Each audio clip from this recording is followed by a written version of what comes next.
네, 안녕하십니까. 울트라비니군입니다. 안녕하십니까. IT테크 유튜버 울트라비니군입니다. 오늘 리뷰할 제품은요, S21 플러스 모델인데요. 제가 원래 노트 10 플러스를 쓰고 있다는 것을 알고 계시는 분들은 알고 계신 걸로 알고 있어 알아봐 주셔서 매우 감사하게 생각하고 있습니다. 원래 노트 10 플러스를 존버하는 이유 중에 하나는 일단 크기에 비해서 무게도 가볍고 이렇게 펜이 되면서 네모난 디스플레이가 좋고 배터리도 꽤 괜찮은 편에 이미 구입한 지 무려 2년 가까이 된 폰 치고는 매우 수준 높은 가성비를 보여주기 때문입니다. 하지만 이번에 S21 플러스를 투고 서비스를 통해서 무려 4번이나 투고 서비스를 받고 고심고심한 끝에 자급제로 질러버렸습니다. 그 이유 중에 몇 가지 이유가 있지만 가장 큰 이유는 바로 지문 인식 때문이었습니다. 보세요. 이렇게까지 빠릿빠릿하게 됩니다. 얘가 과연 이렇게 잘 될까요? 이거 봐. 이 지문인식 겁나네. 이제 됐다. 그러니까 지문인식이 이렇게 될 정도로 지문인식이 상당히 그전에는 좀 안 됐단 말이죠. 제가 정말 좋아하는 노트 10 플러스였는데 제가 예전에도 10군에서 전면 지문인식 때문에 굉장히 힘들었었던 리뷰를 찍은 적이 몇 번 있었습니다. 이번에 21군에서 지문인식 센서의 크기가 매우 커진 모양이에요. 정확히는 4 곱하기 9mm의 생체 센서의 면적이 무려 8 곱하기 8mm로 1.7배나 커졌다고 하더라고요. 단순히 숫자로 나타낼 수 없을 정도의 빠른 지문 인식률과 정확한 지문 인식률을 더해서 노트 10 플러스를 통해서 매우 스트레스를 받고 있었던 저로서는 이쪽으로 넘어갈 수밖에 없는 큰 유혹을 받아버렸습니다. 예전에 20군에서는 좋은 카메라 센서와 10배 스페이스 줌, 10배 줌, 그리고 스페이스 줌 등의 유혹을 이겨내고 노트 20 울트라까지도 패스한 전적이 있었는데 이번에 21군에서는 이 지문인식 센서 때문에라도 정말 무조건 넘어갈 수밖에 없겠더라고요. 정말 딱 이렇게 지문을 대면 바로 열려요. 아이고. 제가 지문이 조금 인식이 잘 안 되는 편인가 봐요. 그런 상황인데도 불구하고 정말 지문 인식이 너무너무 잘 되는 것을 이게 없구나. 안 되는 편이기는 합니다. 특히나 주식이나 금융 관련 앱, 특히 빠른 인식이 필요한 삼성페이 등의 모든 패스를 지문 인식으로 하기 때문에 전에 노트 10 플러스의 지문 인식은 정말 아쉬울 수밖에 없었는데요. 지금은 바로 이렇게 지문 인식이 되잖아요. 정말 노트 10 플러스의 지문 인식 센서가 S10에 이렇게 측면 지문 인식 센서가 있었다면 아마 이 친구를 100% 계속 갖고 있었을 겁니다. 그럼 이제 지문 인식 때문에라도 넘어가기로 마음을 먹었으니까 넘어가면서 뭐가 좋은지 한번 확인을 해봤죠. 원래 구입하려고 제품에 대해서 구입할 이유를 만들어주고 저 나름대로의 합리화가 이루어져야지만 구입까지 이어지는데 무리가 없기 때문에 구입할 거리들을 저 자신에게 부여하기로 했습니다. 두 번째는 무조건 카메라였는데요. 먼저 기본 10군보다도 커진 카메라의 센서의 크기 때문에 이렇게 확대해 보았을 때 이미지 텍스처가 노트 10에 비해서 10군에 비해서 21군에서 훨씬 이미지 텍스처가 훨씬 부드럽게 나온다는 장점이 있죠. 이미 20군부터 카메라는 무척이나 좋아졌다지만 이제는 이미지 센서의 크기, 렌즈의 크기가 비약적으로 커지지 않는 이상 더 이상의 화질 향상 기대는 의미가 없다라고 저는 생각을 하고 있거든요. 획기적으로 센서와 렌즈 크기가 물리적으로 커지지가 않는다면 폰으로서의 카메라의 영역은 이제 소프트웨어의 후처리 능력이라고 생각이 드는데 일상적인 느낌으로의 카메라 영역은 매우 좋은 편이에요. 영상 편집이나 소스로서의 사진 결과물 활용도도 매우 높은 편이라서 이제는 뭐 아이폰 12를 쓰든 맥스 프로를 쓰든 S20군을 쓰든 S21을 쓰던 만족도는 다들 높으실 거라고 봅니다.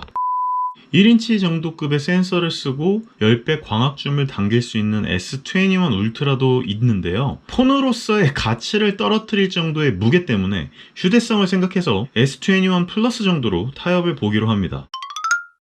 그리고 세 번째는요, 무게와 배터리예요. 비슷한 무게의 노트 10 플러스임에도 불구하고 크기가 비슷하잖아요. 근데 무자비하게 4800mAh의 배터리가 들어가 있습니다. 배터리 용량은 표준은 4800mAh가 들어가 있고 정격 용량은 4660mAh가 들어가 있어요. 그러니까 이 친구는 4000mAh가 들어가 있는데 무려 800mAh의 용량이 더 들어가 있는 거죠.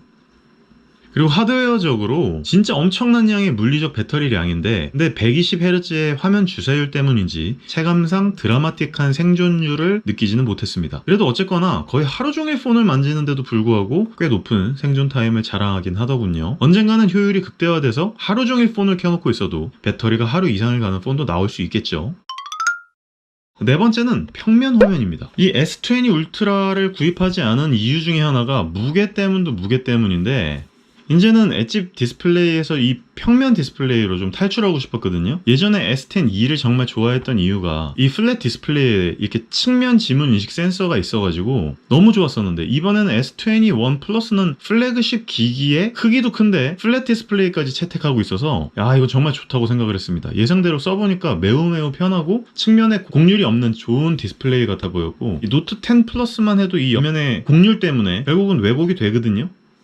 정말 좋은 디스플레이 같아 보였고, 사실 이 상황에서 S펜까지 지원해줬으면, S21 울트라는 S펜을 지원해주는데 S21 이 친구는 S펜을 지원해주지가 않아요. 이 S펜을 지원해주는 끝나누기가 너무 아쉽더라고요. 그리고 맘 편하게 필름을 붙일 수 있다라고 하는 점에도 아주 높은 점수를 주고 싶었습니다. 자, 다섯 번째는 120Hz의 주사율인데요.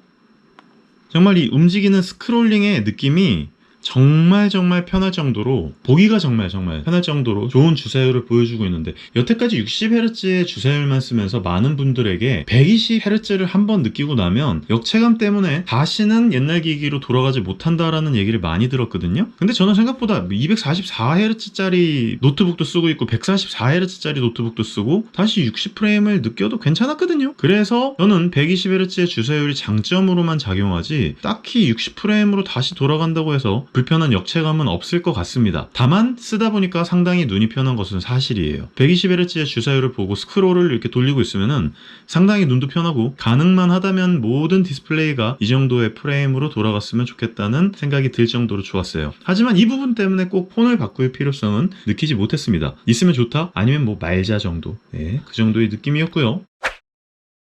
자, 이 정도 장점이면 구입해도 되겠다 싶었어요. 그래서 구입을 해서 이렇게 갖고 와서 잘 쓰고 있는데, 단점이 좀 눈에 띄네요. 일단 첫 번째로 바디가 너무 매끄러워요. 이 뒤쪽에 이 바디가 사각사각 하면서 너무 매끄러운데, 이게 재질 때문에 좋은 느낌이 들 수도 있는데 만질 때는 좋은데 파지하고 있으면요, 폰을 만질 때 너무 미끌거려가지고 거의 폰을 잡고 누워 있을 수가 없습니다. 그러니까 저는 특히나 손에 땀이 없는 체질이라 이게 만지게 되면 그냥 사각사각 그냥 이렇게 미끄러지거든요. 그래서 바로 떨어뜨릴 수 있다는 점 조심하셔야 될 것 같고요. 바로 전 폰이 노트 10 플러스라서 이렇게 유리로 코팅되어 있는 느낌이 너무 좋아요. 그래서 이렇게 딱 만지면 딱 움직이지 않잖아요. 이렇게 움직이면 움직이지 않는데, 이 친구 같은 경우에는 움직이면 손에서 따로따로 놉니다. 이렇게 떨어져요.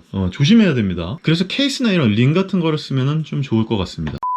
두 번째는 애플을 따라했는지 너무 구성이 없어요. 구성이 너무 없다 보니까 이어폰은 물론이고 충전기도 주지 않는 부분은 너무 심하다고 생각이 들었어요. 그렇다고 뭐 가격이 엄청나게 떨어진 것도 아니고 정말 폰 떨렁, 케이블 떨렁 끝이라는 생각이 드니까 그냥 인터넷 판매만 하고 폰만 쓱 보내지? 라는 생각도 들더라고요. 아무튼 뭔가 새 기기를 구입하면 따라오는 수많은 구성품들이 없어졌다는 아쉬움이 컸던 모델이었습니다. 뭐 더 이상 단점이라고 말씀드릴 건 없을 정도로 좋은 기기고, 다른 분들께서 말하는 단점, 특히나 뭐 게임을 즐겨 하지 않는 저에게는 미비한 정도의 부분이라서 쓰는 데는 아주 좋은 폰 같았어요. 발열이나 트로틀링, OLED의 디스플레이가 예전과 뭐 특별하게 크게 달라지지 않았다는 부분들, 이런 것들이 제게는 크게 단점으로 다가오지는 않았고요. 나름대로는 합리적인 크기, 그리고 빠르기, 지문인식이 정말 좋아진 거. 진짜 지문인식 이거 하나만으로 저는 이걸 바꾸려고 했거든요. 그리고 카메라 성능에 소폭 업그레이드와 그리고 3배 줌,